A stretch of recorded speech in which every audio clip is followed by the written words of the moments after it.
السلام علیکم ناظرین، آپ دیکھ رہے ہیں پروگرام عوامی رنگ، میں ہوں آپ کا میزبان نادر پتافی۔ ناظرین، آج ہم موجود ہیں ڈیرہ غازی خان میں۔ یہاں پر ایک دکان بلوچ کلچر کو جو کہ ریپرزینٹ کر رہی ہے، جہاں پر بلوچی پگڑیاں وغیرہ اور بلوچی شال جو ہیں وہ اویلیبل ہوتی ہیں، نواب داستان کلچرل شاپ۔ تو یہاں پر ہم آج موجود ہیں، آئیے ہم ان سے گفتگو کرتے ہیں، ان سے جانتے ہیں کہ یہ اس حوالے سے کیا کہتے ہیں۔ اور سب سے میں آپ کو یہ بتانا چاہتا ہوں کہ کوئی بھی جو قوم ہوتی ہے، اس کی جو ثقافت ہوتی ہے، وہ اس کی جو چیزیں ہوتی ہیں، ثقافتی چیزیں، ان سے ہی وہ قوم پہچانی جاتی ہے کہ ان کی یہ ثقافت ہے۔ تو آئیے، یہاں پر ہمارے ساتھ کچھ موجود ہیں، اس دکان کے مالک بھی اور کچھ کسٹمرز بھی موجود ہیں، ہم سے گفتگو کرتے ہیں اور ان سے جانتے ہیں کہ اس وجہ سے کیا کہتے ہیں۔ جی السلام علیکم۔ جی وعلیکم السلام۔ کیا نام ہے؟ عبداللطیف۔ عبداللطیف صاحب، آپ مجھے یہ بتائیں کہ آپ نے یہ دکان کب سے سٹارٹ کی ہے؟ میکسیمم اس کو 2 سال ہو گئے جی۔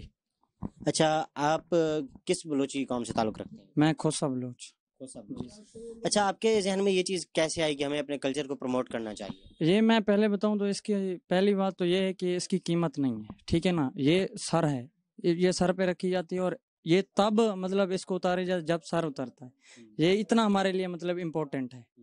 باقی میں سمجھتا ہوں کہ ہم اپنے کلچر کو اجاگر کرنے کے لیے اس کو پروموٹ کر رہے ہیں اور انشاءاللہ اس میں کامیابی بھی ہم کو مل رہی ہے اور انشاءاللہ ہم کامیاب رہیں گے۔ اچھا، آپ مجھے یہ بتائیں، آپ نے کب سے یہ شاپ مطلب اسٹارٹ مطلب آپ کے مائنڈ میں کب سے آیا تھا کہ مطلب یار ہمیں اپنے کلچر کو جو پروموٹ کرنے کے لیے ہمیں ایک شاپ کھولنی چاہیے جہاں پہ ہم اپنے کلچر کی جو چیزیں ہیں وہ رکھیں؟ بس سر، یہ ہم کے ذہن میں ہمارے میں آیا کہ ہم نے اس کو اسٹارٹ کرنا ہے۔ مطلب یہ پہلے سے ہی تھی، ہمارے بلوچ حضرات بزرگ ہمیں وہ بتاتے تھے کہ یہ چیز بہت قیمتی ہے، مطلب بہت امپورٹنٹ ہے۔ تو پھر ہم نے سوچا اور اللہ نے طاقت دی تو ہم نے اسٹارٹ کر دی۔ اچھا، یہ جو پگڑیاں ہیں وہ آپ خود بناتے ہیں؟ جی خود بناتے ہیں۔ آپ اکیلے بناتے ہیں اور بھی ساتھ؟ نہیں، ویسے وہ شاگرد وغیرہ بھی تیار کرتے ہیں، بیسکلی مطلب بھائی ہیں بڑے وہ بناتے ہیں جی۔ تو آپ مجھے یہ بتائیں کہ ایک پگڑی تیار کرنے میں کتنا وقت درکار ہوتا ہے؟ میکسیمم 30 منٹ، 30 منٹ میں ایک پگڑی تیار ہو جاتی ہے۔ اچھا، ایک جو پگڑی ہے اس کی قیمت کیا ہے؟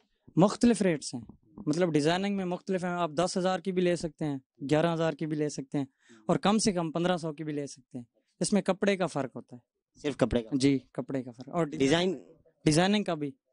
یہ مختلف ڈیزائن ہے، آپ دیکھ سکتے ہیں یہاں پہ جی۔ جی ناظرین، جیسے کہ آپ نے سنا تو ان کا کہنا تھا یہاں پر مختلف قسم کی پگڑیاں جو وہ ہم بناتے ہیں اور ان کی مختلف قیمتیں ہیں۔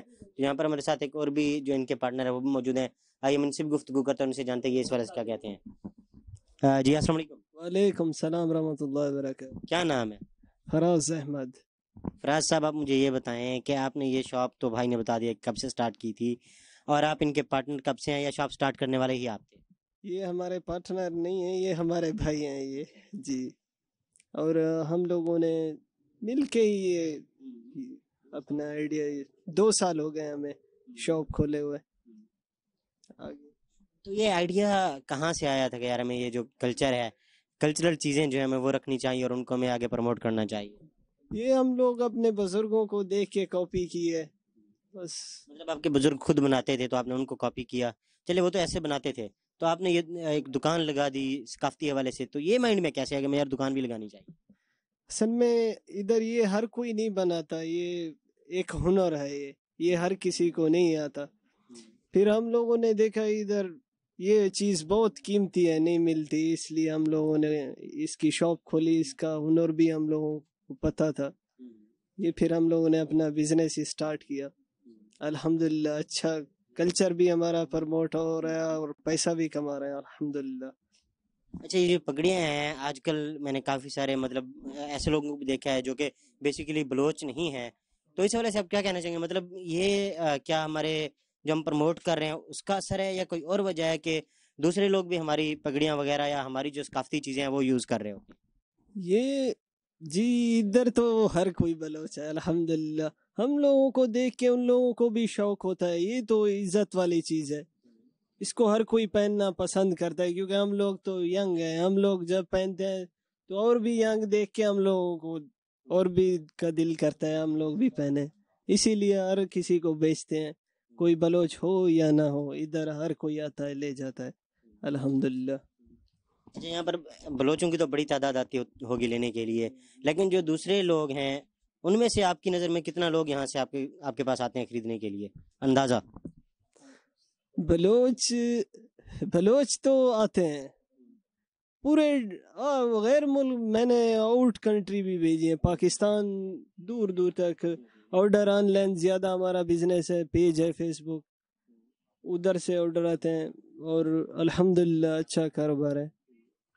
وہ تو ٹھیک ہے، لیکن میں نے آپ سے یہ سوال کیا ہے، ہمارے بلوچ بھائی تو لازماً آپ سے خریدنے آتے ہیں، جو دوسری مطلب لوگ ہیں، دوسری قوموں کے لوگ جیسے کہ سرائکی لوگ ہو گئے یا پنجابی ہو گئے، وہ بھی تو یہ پگڑیاں میں نے آج کل ان کو بھی دیکھا ہے، یہ ہماری بلوچی پگڑیاں ہی انہوں نے پہنی ہوتی ہیں، تو اس حوالے سے آپ کیا کہنا ہے؟ مطلب آپ نے کتنا پرسنٹ ایسے لوگوں کو یہ پگڑیاں بیچی ہیں آپ کے اندازے کے مطابق؟ 3% بلوچ، 2% سرائکی اور 1% پنجابی۔ مطلب ساری اقوام کو ہی آپ بیچ رہے ہیں؟ مطلب آج کل تو اس کا نا ٹرینڈ بن گیا ہے، ہماری ثقافت اتنی پروموٹ ہوگی الحمدللہ، اور ہر کوئی آتا ہے، پنجابی بھی ہوتے ہیں، سندھی بھی آتے ہیں یہاں، اور الحمدللہ راجپوت بھی کوئی بولتے ہیں، ہم لوگ راجپوت ہیں، کوئی پٹھان بھی آتے ہیں، الحمدللہ ہر کوئی خرید رہا ہے۔ ابھی ادھر پتہ بھی نہیں چلتا کون بلوچ ہے کون سرائکی ہے، یہ چیز ہے۔ جی ناظرین، جیسے کہ آپ نے سنا تو ان کا کہنا تھا کہ یہ بیسیکلی ہمارے آباء و اجداد کا کام تھا، ان کو دیکھتے دیکھتے ہم نے اپنا یہ کام سٹارٹ کیا، اور جب ہم نے دیکھا کہ اس چیز کا بہت بڑا ٹرینڈ چل گیا ہے تو ہم نے یہاں پر اپنا ہی ایک کام سٹارٹ کر دیا، اپنی ایک دکان بنا لی، اپنا بزنس سٹارٹ کر دیا، جس سے ہم نے اپنے کلچر کو بہت زیادہ پروموٹ کیا ہے۔ جی